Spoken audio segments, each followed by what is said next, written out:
This is the case that left even hardened detectives speechless. I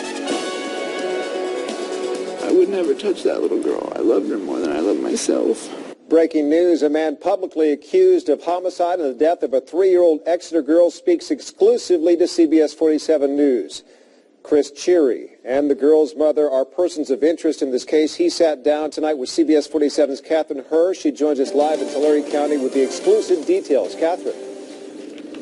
Well, Ken, we met Chris Cheary at a park in Tulare County. He fears for his safety and doesn't want anyone to know where he's staying. He wanted to tell his side of the story, what happened the day Sophia Acosta was found critically injured.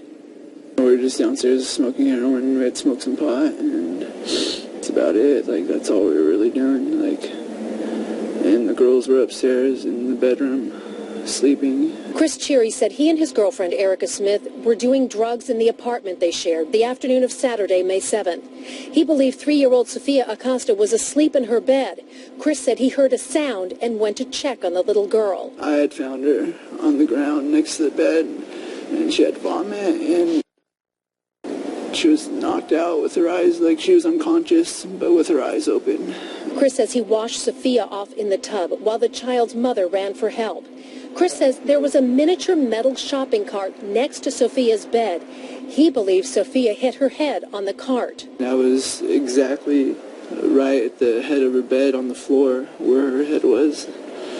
And she was still wrapped in the blanket and everything, so it seemed like she had rolled off or had either you know what I mean, like fell somehow. After days in the hospital, Sophia died at Children's Hospital in Madera late Wednesday night. An autopsy showed she died from blunt force trauma to the head. Exeter police have questioned Chris and Sophia's mother, Erica Smith, Chris's girlfriend. Erica's family blames Chris for the child's death. As God is my witness, it's him. I know it from the bottom of my heart. Exeter police said they don't know if Sophia was molested, but said they discovered suspicious injuries that required more testing. I asked Chris if he had anything to do with Sophia's death. Did you kill Sophia? No. Did you beat her? I never laid hands on Sophia to harm her. Did you molest Sophia? No. I would never, ever touch Sophia. I loved her more than anything.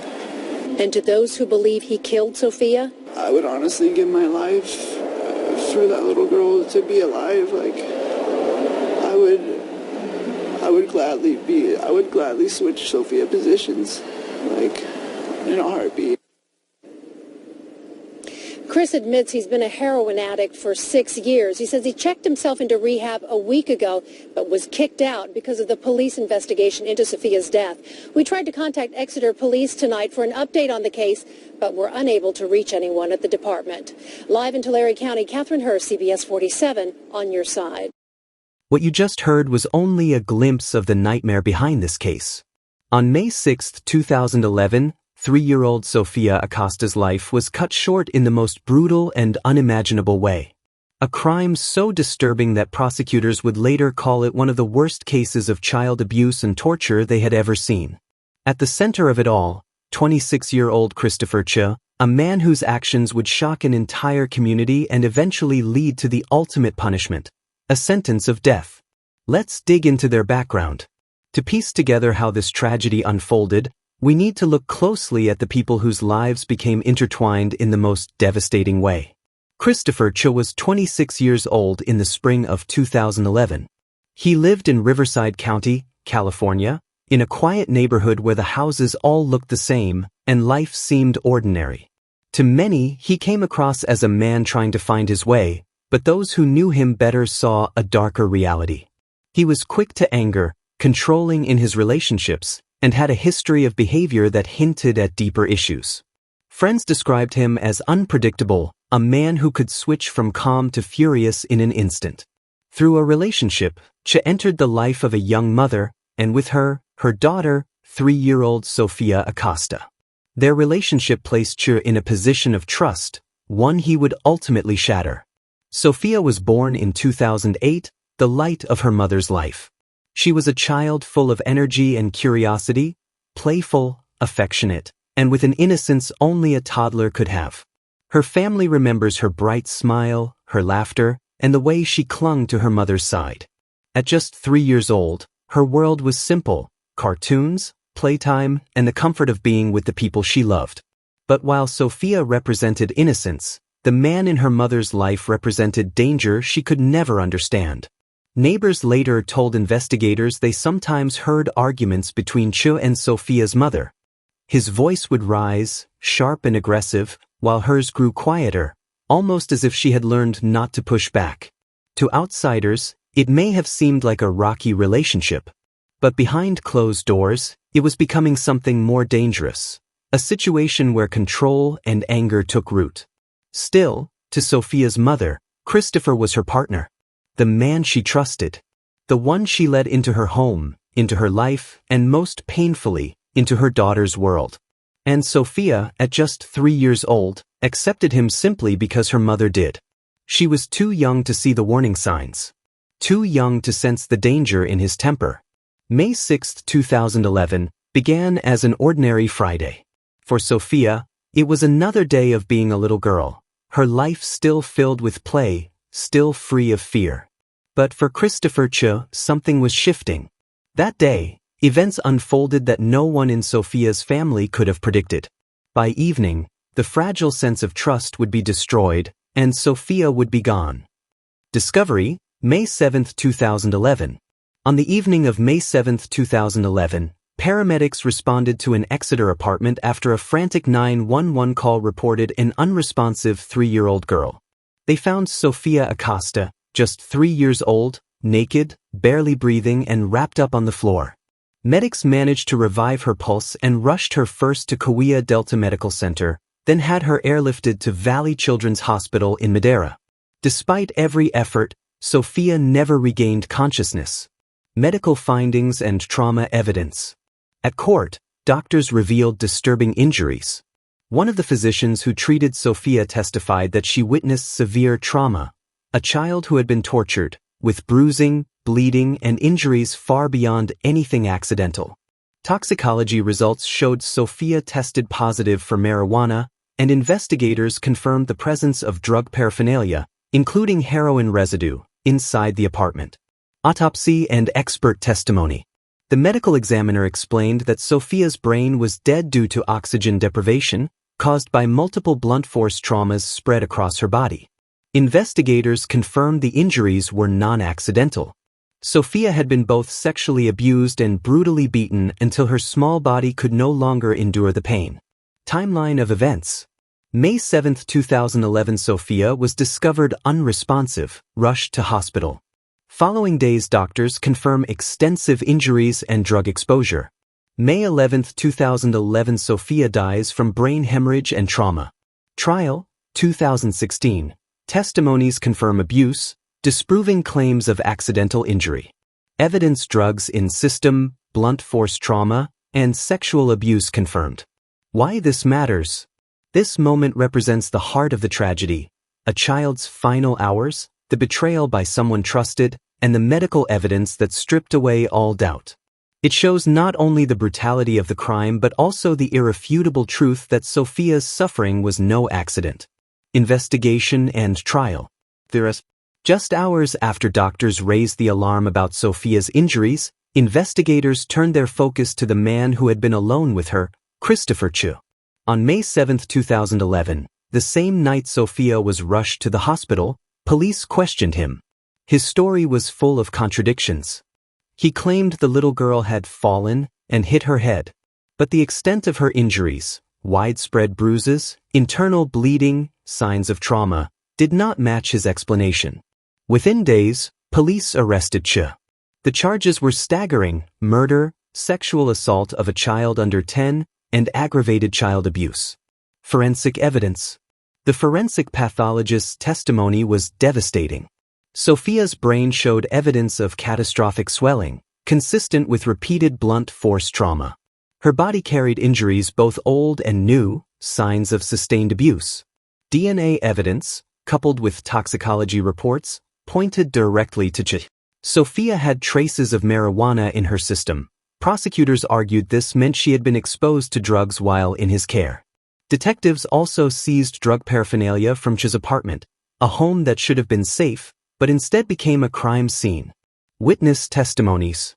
Witness after witness came forward. Doctors described what they saw in the emergency room, a child's body that bore the marks of unspeakable cruelty. Sophia's mother, devastated, took the stand. She described how she had trusted Ch, her boyfriend at the time, to care for her daughter. That trust, she said through tears, was the biggest mistake of her life. One medical expert told jurors plainly, this was not an accident. These were the results of intentional, violent acts against a defenseless child. The courtroom atmosphere. Inside the Tulare County courtroom, the atmosphere was heavy with grief and outrage. Journalists reported that people in the gallery often looked away as prosecutors detailed the evidence. Some jurors cried quietly. The defense attempted to argue that Sophia's injuries were accidental, the result of a fall or rough play. But every medical witness rejected that. The wounds were too severe, too widespread, and too telling. The prosecution framed Ch as a man with a history of drugs and violence, someone who should never have been left with a child. They described his actions as monstrous and unforgivable. The jury's verdict. After weeks of testimony, the jury deliberated. On May 24, 2016, they delivered their verdict, guilty on all charges. Christopher Ch was convicted of first-degree murder, sexual assault of a child under 10, aggravated child abuse. When the verdict was read, Sophia's family wept openly. For them, the decision was both a relief and a reminder of the tragedy they would never escape. Why this trial mattered? This trial was more than a criminal proceeding. It was a community's reckoning with the reality that a child had been failed by the very adults meant to protect her. The forensic evidence, the expert testimonies, and the jury's swift decision all underscored one fact. Sophia Acosta's death was not an accident. It was a crime of brutality and betrayal. Sentencing. The final phase. After the guilty verdict, the case moved into its most dramatic stage, sentencing.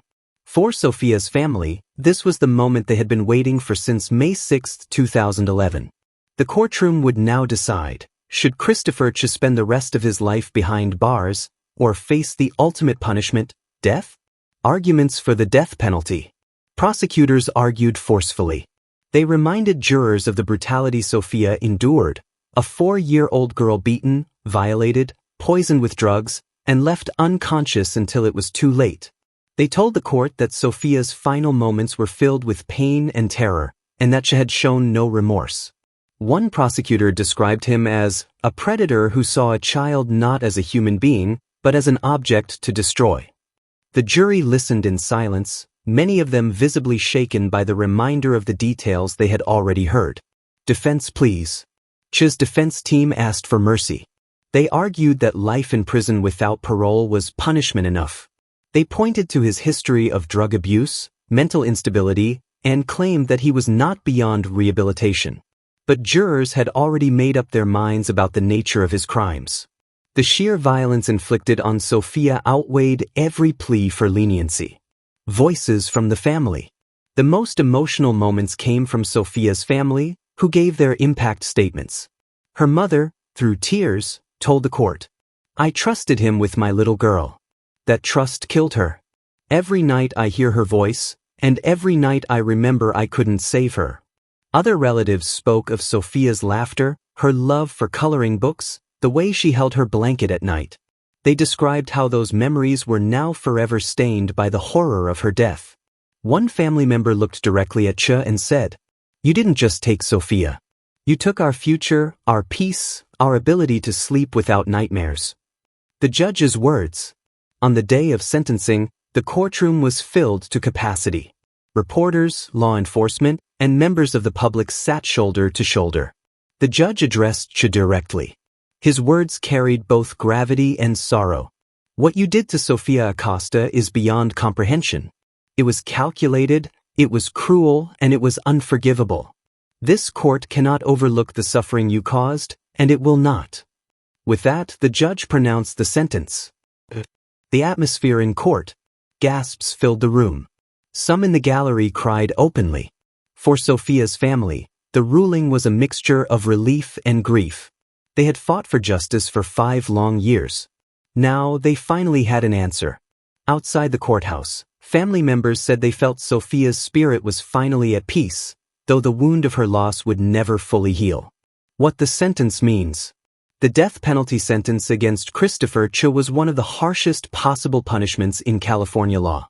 It sent a chilling message. Crimes against children, especially those carried out with such cruelty, would be met with the full weight of justice. The emotional legacy. Even as the court closed, Sophia's name echoed in every statement, every tear shed, every word of the judge's ruling. Her life was cut short, but her story became a symbol, a reminder of why vigilance, protection, and accountability are so important when it comes to children's safety. Closing reflection. For Sophia's family, justice had been delivered. But justice does not erase absence. Her empty chair at the dinner table, her toys left behind, her laughter gone forever. Those are the real-life sentences her loved ones will carry. The courtroom handed down death to Christopher Cheary.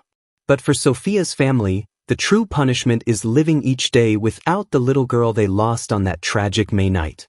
Psychological analysis. What drove Christopher Cheary? When the trial ended and the death penalty was handed down, one question lingered. Why? Why would a 22-year-old man turn his rage and depravity toward a child he was entrusted to protect? Criminal psychologists who reviewed Cheary's case pointed to a mix of factors, none of them excusing his actions, but together creating a disturbing portrait. History of abuse and drugs. Court documents and testimony revealed that Cheary had a history of substance abuse, particularly methamphetamine and prescription pills. On May 6, 2011, the day of Sophia's death, toxicology reports suggested that he was under the influence. Experts explained that drugs may have lowered his inhibitions, intensified aggression, and created a distorted sense of reality. But drugs alone did not explain the calculated cruelty. Control and rage. Witnesses, including neighbors and acquaintances, described Cheary as having a temper, quick to lash out, especially when he felt disrespected or powerless. Some experts believe Sophia became the tragic target of this need for control. A child, vulnerable and defenseless, was someone he could dominate completely. This fits a pattern seen in other child abuse killers. A history of anger outbursts, poor impulse control, drug use fueling violent behavior, and an absence of empathy. Lack of empathy and remorse. Perhaps the most chilling part of Cheary's profile was his lack of empathy. Throughout the investigation, officers noted that he showed little visible remorse. Even in court, as Sophia's family described their loss, Cheary sat motionless. Some jurors later said it was this coldness, the absence of humanity, that convinced them he was beyond redemption. Psychologists often classify this as antisocial personality traits, exploiting others without guilt, viewing people as objects rather than humans, feeling no true responsibility for the harm caused. Patterns of past behavior. While Cheary had no prior convictions for crimes against children, records suggested earlier troubling behavior. Run-ins with law enforcement linked to drugs. Outbursts of violence in personal relationships. An escalating pattern of reckless, destructive choices. Experts warn that such patterns, especially when combined with substance abuse and untreated anger issues, can evolve into explosive violence. Why Sophia? The most painful question remained. Why Sophia? Psychologists suggested it came down to opportunity, rage, and dehumanization. Cheary had access to the 4-year-old. He was alone with her. He had the means to control her. Instead of protecting her, he directed his frustrations and violent impulses at the most defenseless person in his reach. In psychological terms, Sophia became the victim of displaced aggression, all of Cheary's inner rage, failures, and addictions unleashed on an innocent child. The larger pattern of child killers. Experts note that child homicide offenders often share traits. They feel powerless in other areas of life. They use drugs or alcohol heavily. They seek control through domination of the weak. They lack remorse or the ability to see children as fully human. Cheary fit that profile with alarming precision. Conclusion of analysis. The psychological breakdown painted Christopher Cheary as more than just a man who made a single, catastrophic mistake. It revealed him as a deeply dangerous individual whose choices, addictions, and lack of empathy converged into violence. For Sophia's family, those explanations offered little comfort. Because no matter the psychology, the result was the same. A 4-year-old child lost her life in the most brutal way possible. Emotional reflection and awareness.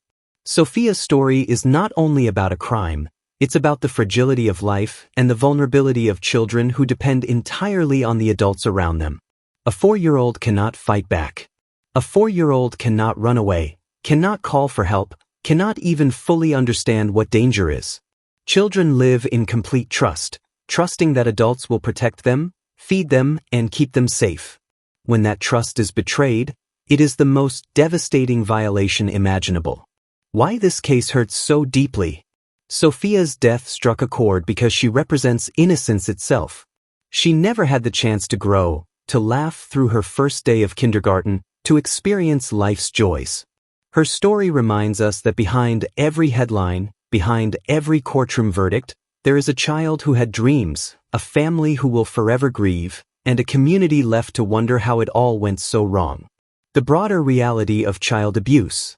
Experts warn that Sophia's tragedy is not an isolated case. Every year, thousands of children in the United States suffer abuse, often at the hands of someone they know and trust. Most never make the headlines. Many suffer in silence, behind closed doors. But when cases like Sophia's come to light, they force us to confront a painful truth. Children are often most at risk in the very places where they should feel safest, their own homes, or the care of trusted adults. The role of community vigilance. Protecting children cannot be left to parents alone. It is a responsibility we all share. Teachers, neighbors, relatives, friends, anyone who notices signs of abuse has a moral duty to act. Sometimes it's the small details. Unexplained bruises. A child who seems unusually withdrawn. Or a little one who suddenly fears going home. These may not always mean abuse, but they should never be ignored. Speaking up, even when uncertain, can save a life. Child protection systems. Sophia's case also highlights the limits of child protection systems.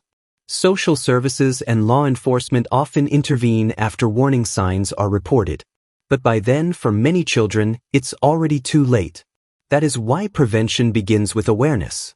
Communities must be watchful, caregivers must be supported, and every adult must understand the responsibility of safeguarding children. A message for families and caregivers. If you are a parent, guardian, or caregiver, remember this. The safety of a child should never be taken for granted. Monitor who has access to your children. Teach them to trust their instincts and speak up if they feel unsafe. And most importantly, create an environment of open communication where they know they will be heard and protected. Final awareness message. Sophia's life was cut short, but her story carries a powerful lesson. Children are the most vulnerable among us. They cannot choose where they live, who raises them, or who is allowed near them. That responsibility falls on adults, on all of us. So let her story be a call to action. Be alert. Speak up if something feels wrong. Protect the innocent, even when it's uncomfortable or inconvenient. Because silence allows abuse to grow. But awareness, vigilance, and courage can stop it before another child suffers the way Sophia did. No child should ever have to experience what Sophia endured. And together, as a community, we can work to make sure they don't.